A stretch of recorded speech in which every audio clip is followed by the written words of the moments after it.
আচ্ছা বইরা একবার হাত তুলে দেখান তো কতজন জগন্নাথ ধাম পুরী ধাম গেছেন? ওরে বাবা, মানে সবাই মোটামুটি চলে গেলাম।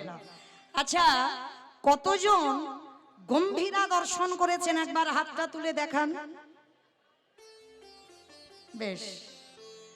আচ্ছা কতজন সিদ্ধ বকুল দর্শন করেছেন একবার দেখান। আর কতজন সমুদ্রে ঢেউ খেয়েছেন একবার দেখান। হ্যাঁ দেখেছো তো, এই হচ্ছে সমাজ।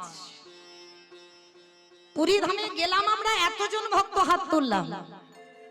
সমুদ্রে পাল্টি খেলাম বাবা, ওখানে 4 দিন যদি থাকি কম করে 3 দিন পাল্টি খেয়েছি। আর লক্ষ্য করেন এদিকে গম্ভীরা চিনলাম না, এদিকে সিদ্ধ বকুল চিনলাম না। অনেকে হরিদাস ঠাকুরের সমাধিটা দেখেছে, কিন্তু হয়তো দেখেছো মনে রাখতে পারো। কিন্তু এটাই বাবা আমরা কলির জ্ঞান অন্ধ। যে জায়গাগুলো বড় মূল্যবান, যে জায়গাগুলো পরশ করলে আমাদের মতো মনুষ্য জীবন ধন্য হয়ে যায়, সেই জায়গাগুলোই আমরা পদধূলা দিতে চাই না বাবা। এই যে মহাপ্রভু অন্তিম সময় মানে শেষ সময় যেখানে কাটাতো, যে জায়গাটার নাম হচ্ছে গম্ভীরা, আর ওখানের মানুষরা বলে রাধাকান্ত মঠ। এই রাধাকান্ত মঠের পাশেই আছে বাবা সিদ্ধ বকুল। দেখবেন একটা বকুল গাছ, এখনো গিয়ে দেখবেন পৃথিবী যতদিন থাকবে ততদিন গিয়ে দেখতে পাবে এই সিদ্ধ বকুল গাছ। দেখবে মা গোড়াতে কোনো মাটি নেই, কোনো মাটি নেই, কিন্তু এখনো নতুন করে আবার গাছের ডালপালা জন্মায়, আবার নতুন করে গাছটা যেন বেঁচে ওঠে। কি করে হয়? যে গাছের কোনো গোড়াতে মাটি থাকে না, যে গাছের ভিতরে বাবা কোনো শস্য জাতীয় কোনো বস্তু থাকে না, সে কি করে বাঁচে? কিন্তু আগে তো আমাদের জানতে হবে ওই সিদ্ধ বকুলটার জন্মটা কিভাবে হয়েছে। তারপরে তো এই সিদ্ধ বকুলের জন্ম যেমন তেমন ভাবে হয়নি বাবা। এই পৃথিবীর মাটিতে সব থেকে নাম জপ বেশি করতো বাবা নামাচার্য হরিদাস ঠাকুর। ওনার মতো নাম জপ কেউ করতে পারেনি, কোনোদিন করতে পারেনি। বড় মূল্যবান কথা মা, একটু মন প্রাণ দিয়ে আস্বাদন করবেন কেমন। এই যে হরিদাস ঠাকুর প্রতিনিয়ত যেখানে সিদ্ধ বকুল গাছ আছে, তখন বকুল গাছের জন্ম হয়নি, বকুল গাছে জন্মাবার আগে হরিদাস ঠাকুর প্রতিনিয়ত ওখানে বসে বসে নাম জপ করত। আর ভক্ত কাকে বলে জানো? শিখে না। এই হরিদাস ঠাকুর এই আঠা মাখিয়ে রুটি বানিয়ে তারপরে সেকে খাবে না। হরিদাস ঠাকুর এমনই একজন ভক্ত ছিল, মনে মনে ভাবতো গৌর হরি, সেই তো ওই আঠাটা গিয়ে পেটেতে গলে যাবে, তাহলে কিসের জন্য আমি এত পরিশ্রম করে আমাকে রুটি বানাতে হবে? তার থেকে যদি আমি গ্লাসে আঠাটা গুলে খেয়ে নিই, তাতে তো আমার সময় নষ্ট হবে না, আর ততক্ষণে তো আমার নাম জপটা হবে। ভাবতে পারছেন মা? রুটি বানাতে টাইম লাগবে, নাম জপের সংখ্যা কমে যাবে, ওই জন্য গ্লাসে করে আঠা গুলে রোজ খেয়ে নেয়। একদিন আমার ভগবানের অন্তরে বড় ব্যথা লাগলো, ভক্ত আমার নাম জপ করবার জন্য রুটি বানাচ্ছে না, শুধুমাত্র গ্লাসে আঠা গুলে খেয়ে নেয়। এত বড় ভক্ত আমার। যাই, মহাপ্রভু গম্ভীরা থেকে এসে হরিদাসকে হৃদয়ে নিয়ে বলছে, হরিদাস শোনো, তুমি এই যে প্রতিদিন এইভাবে নাম জপ করো, তোমার খাওয়া ঠিক হয় না। শোনো, আজকে থেকে তোমার খাবারের চিন্তা করতে হবে না, আজকে থেকে তোমার খাবারের চিন্তা আমি করব। ও হে গৌর হরি, এই জগতের সংসারের মাঝে আমার মতো পাপী, আমার মতো অধম হে জগতে আর কেউ না। গৌর হরি তুমি আমার জন্য খাবার দেবে প্রতিদিন? বলে হ্যাঁ। যে আমাকে চাই তারই আমি চাই, যে আমারে না চাই আমি তারই না চাই। এই জগতে সংসারের মাঝে আমার চরণে যে জন দেহ মন প্রাণ সমর্পণ করে, এই পৃথিবীতে তার হয়ে যদি কেউ না থাকে, আমি ভগবান হয়ে তার হয়ে যাব। যে জনে কৃষ্ণ বলি হরি বল হরি বল হরি বল।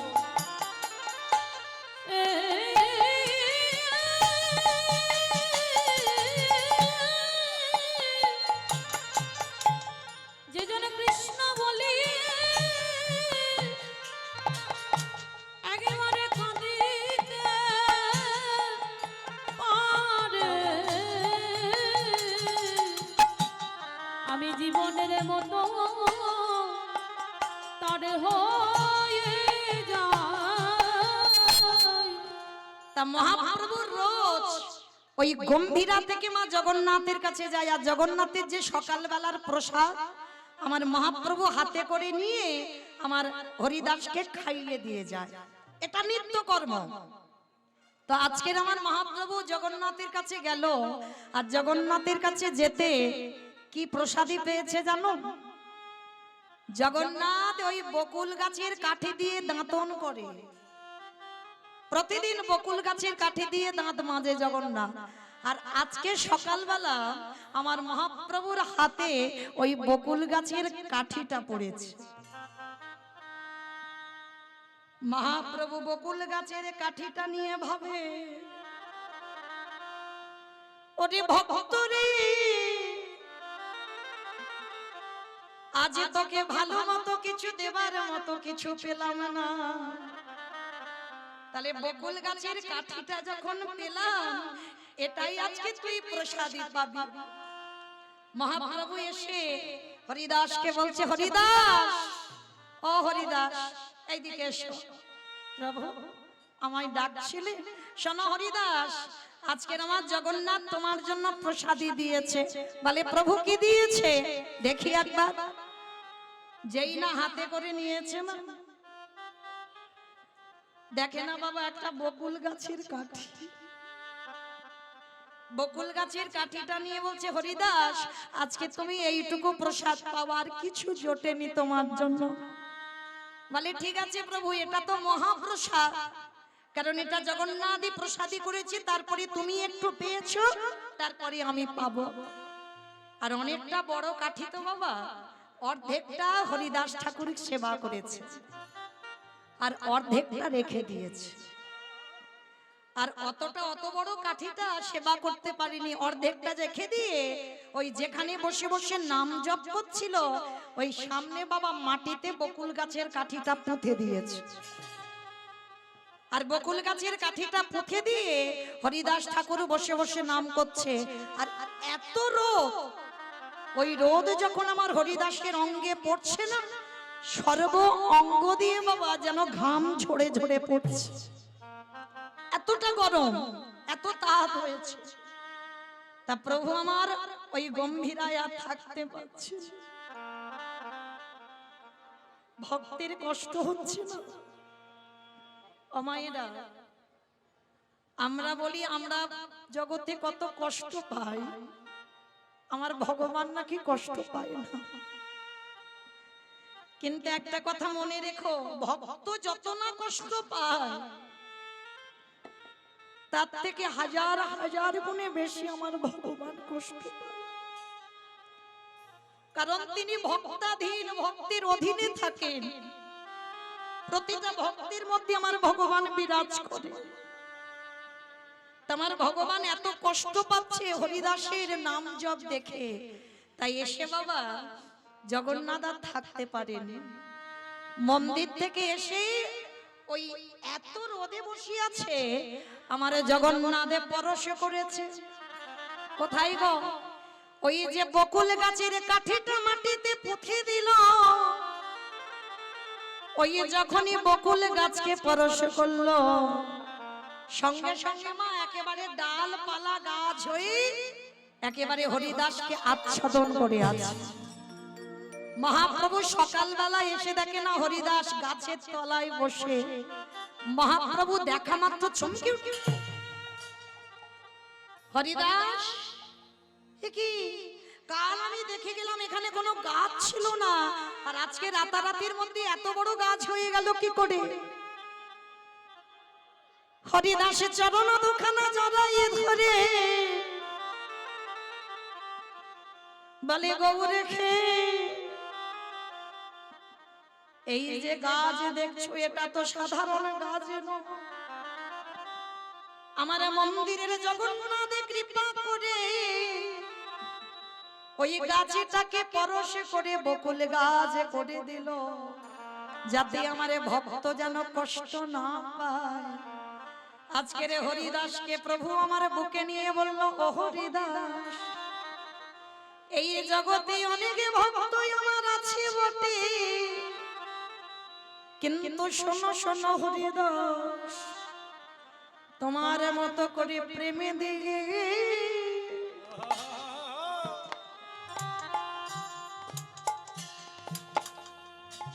প্রেমে দিয়ে আমায় কেহ না কে না, সবাই মন্ত্রে তন্ত্রে তাই গৌর প্রেমা হরি বল হরি বল।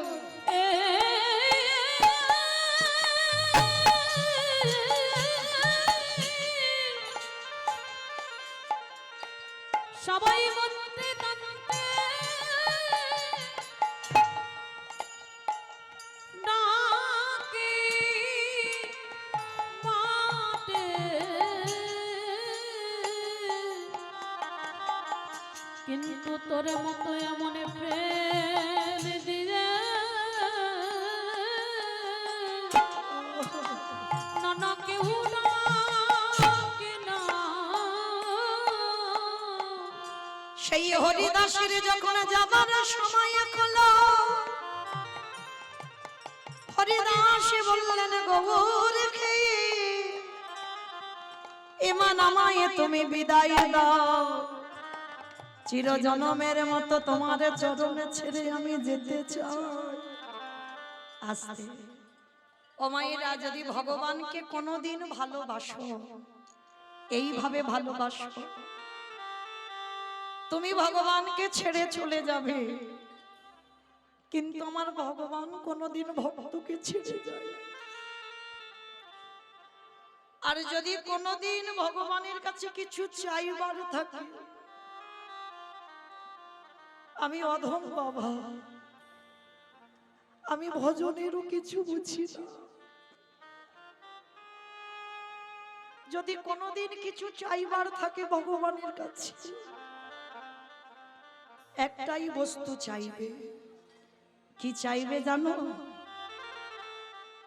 বিজয় সরকার একটা গান লিখেছে বাবা, এই বিজয় সরকারের গানের ভাষাগুলো একটু শ্রবণ করবেন। তোমার নামে নীতি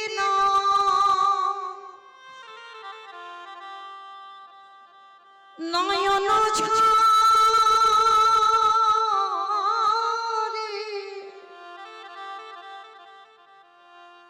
প্রেম বননা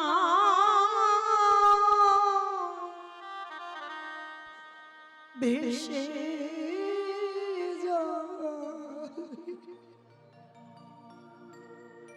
দয়া তুমি চিরকাল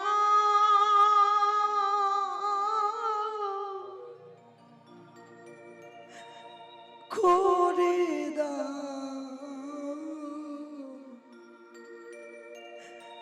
করে দাও ধরা, তোমার নামে নিতে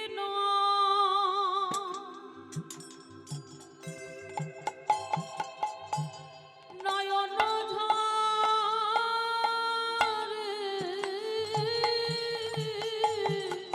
ভগবানের কাছে কোনোদিন ধনী হতে চেও না। ভুবন হেসে বাবা চিরকাল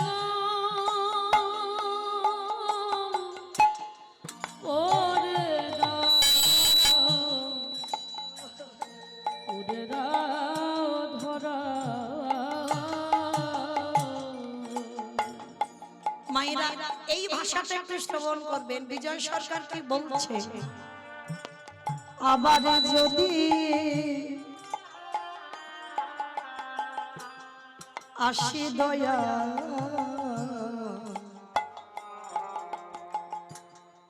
এ ভব সংসারে,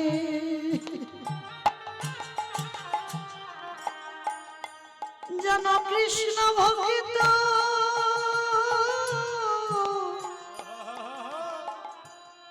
মায়ের গর্ভে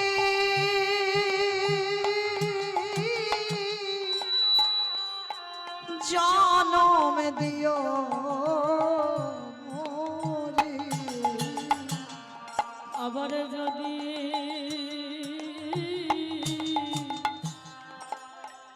আসি দয়া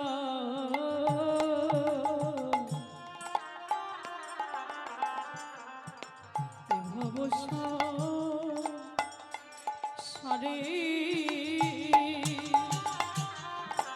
যেন কৃষ্ণ ভক্তি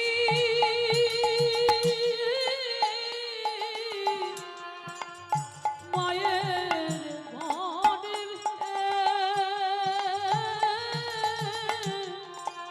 জনম দিও মোরে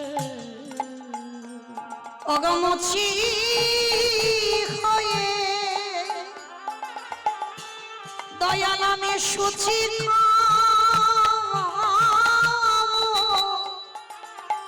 সেদিন মুচি হয়ে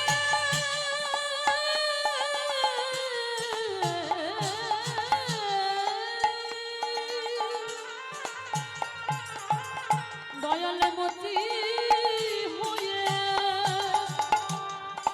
আমি সুচি হব আমার মনে যদি অনুরাগী হব চিরকাল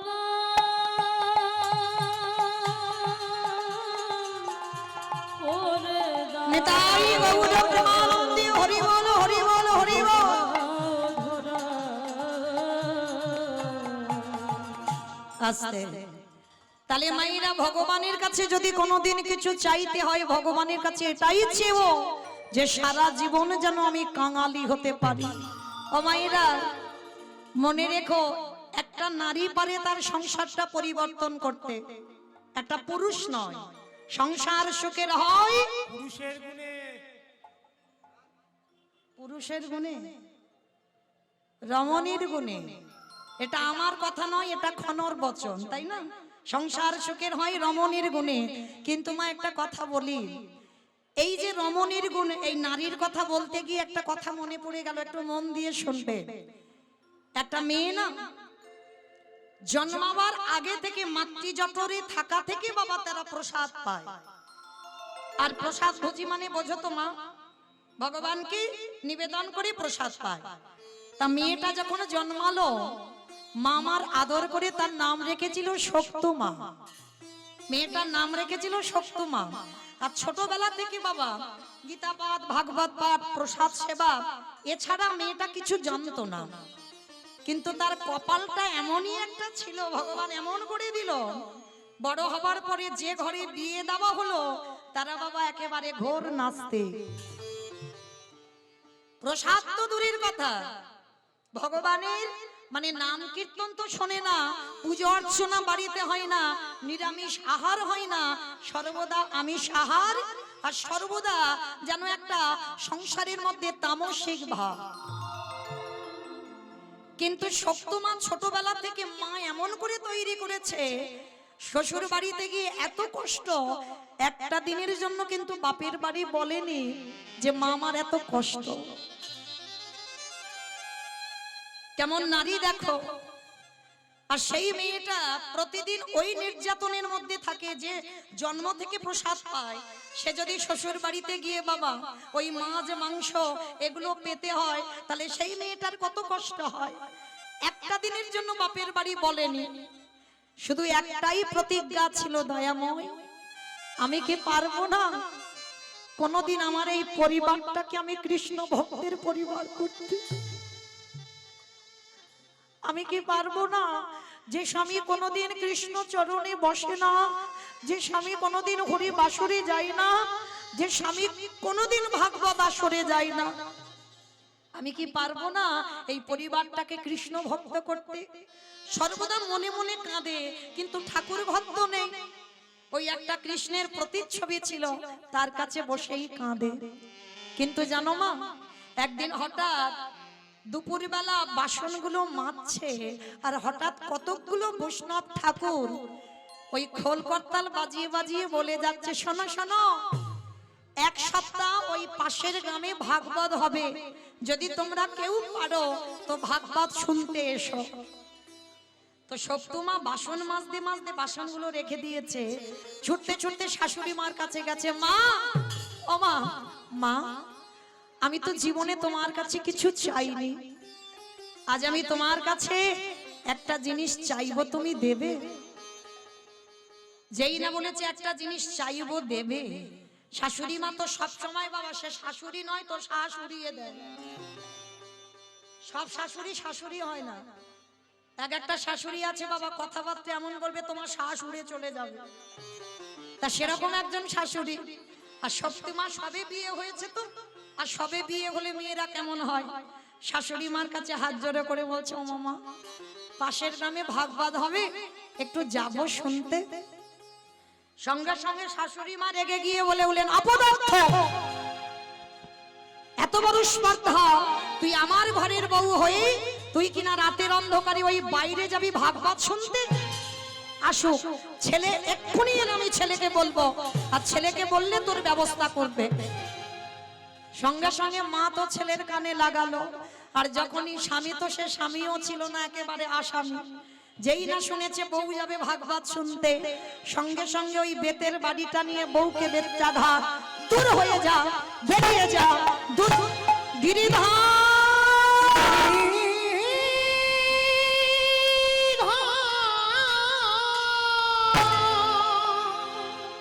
এত মারা মেরেছে, মেয়েটার সর্বঙ্গ দিয়ে রক্ত ঝরছে। ঘরের মধ্যে রেখে দিল দরজা বন্ধ করে। আর সপ্তমা বসে বসে কাঁদছে আর বলছে, গিরিধর ছোটবেলা থেকে তোমার নাম ভালোবেসেছি, ছোটবেলা থেকে তোমার এই ভাগবত পাঠ, গীতা পাঠ, এতেই আমার জন্ম। কিন্তু এমন ঘরে তুমি আমার সংসার করিয়ে দিলে, যে বাড়িতে কৃষ্ণ নাম বলা যায় না, কৃষ্ণ নাম শোনাও যায় না। এত কান্না কাঁদছে না সারা রাত, আর বাইরে থেকে শাশুড়ি দরজা বন্ধ করে দিয়েছে। ও মায়েরা, ডাকার মতো যদি ডাকা যায়, সে কি থাকতে পারে মন্দিরে? পাথর রূপে ত্যাগ করে দিয়ে শাশুড়ি মার রূপ ধারণ করেছে আমার গিরিধর। আর শাশুড়ি মার রূপ ধারণ করে দরজা বাইরে থেকে খুলে আজ সপ্তমার কাছে গিয়ে বলছে, বৌমা, বৌমা। চমকে উঠেছে, কে কি আমায় এমন করে বৌমা বৌমা বলে ডাকলো? বৌমা, সর্ব অঙ্গে আমার ভগবান শাশুড়ি হয়েছে, ওটা কিন্তু শাশুড়ি নয়, ভগবান শাশুড়ির রূপ ধরে এসেছে। সর্ব অঙ্গে হাত বুলিয়ে দিল। পরশমণি পাথরের নাম শুনেছো মা? লোহাতে ঠেকালে লোহা সোনা হয়ে যায়। আর আমার গোবিন্দ পরশমণির থেকে আরো মূল্যবান। কোন ভক্তির অঙ্গ যদি পরশ করে, তার অঙ্গটা সোনার থেকে আরো দামি হয়ে যায়। যেই না সপ্তমার অঙ্গে হাতটা দিয়েছি ভগবান শাশুড়ি সেজে, সব জ্বালা যেন নিমিষে জুড়িয়ে গেল। মা, ওমা, এইবার শাশুড়ি হয়ে বৌমার মাথায় হাত দিয়ে বলছে, বৌমা আমার ছেলের দ্বারা মার খাইয়েছি, বড় ব্যথা লেগেছে বাবা, কাঁদিস না, কাঁদিস না।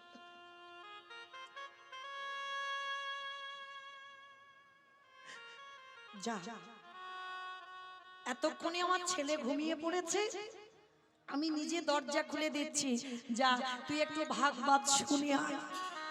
যেই না ভগবান শাশুড়ি হয়ে বলেছে ভাগবত শুনে আয়, শক্তিমা তো চমকে উঠেছে।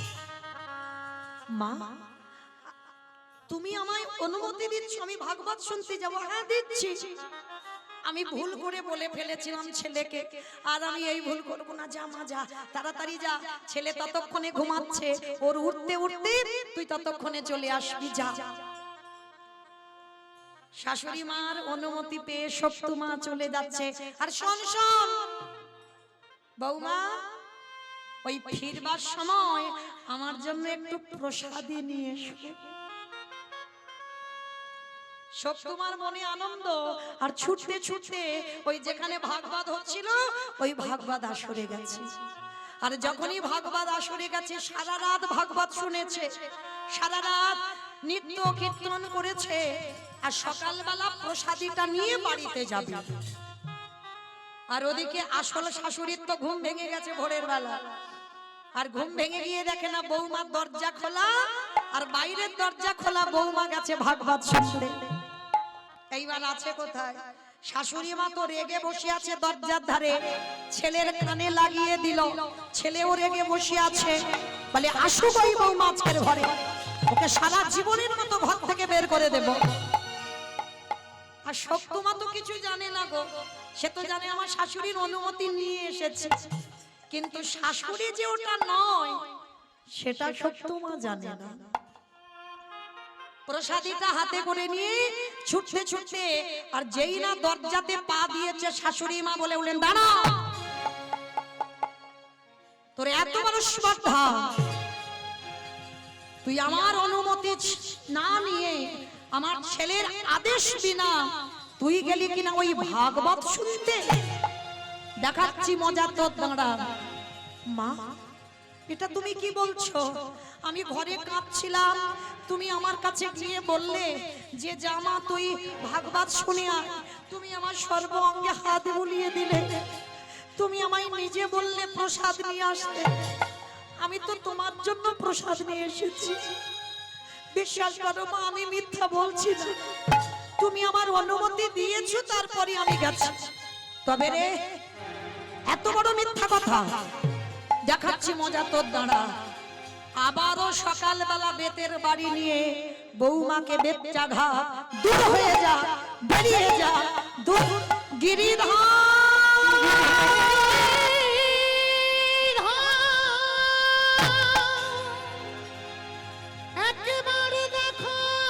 ওকে বের করে দে, বের করে দে।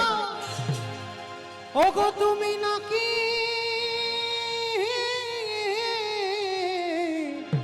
ভক্তে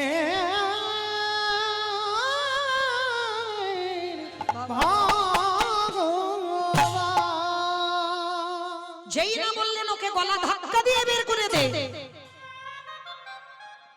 ভক্ত বাৎসল্য ভগবান মন্দিরের ওই প্রতিচ্ছবির মধ্যে বসে আছে। কে বলেছে গো চিত্রপটে ভগবান থাকে না? শক্তিমাকে এত মার মারল, সর্ব অঙ্গ দিয়ে রক্ত ঝরছে। গিরিধর, তোমারে ভালোবাসলে যে এত কষ্ট পেতে হয়, যদি জানতাম আমি কোনোদিন তোমায় ভালোবাসতাম না। এত মারা মারলো। এই বাসি বাসি কাপড় পরে আছে, কাচবে কে? এঠো বাসন পরে আছে, মাজবে কে? ঘর বাড়ি পরিষ্কার করবে কে? ওদিকে আমার ভগবান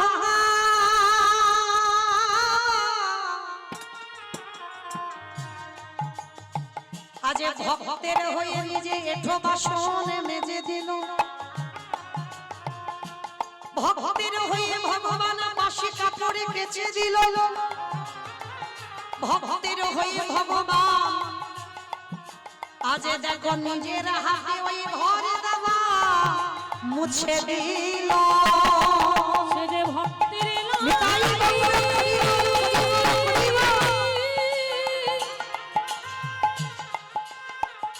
ভক্তের লাগে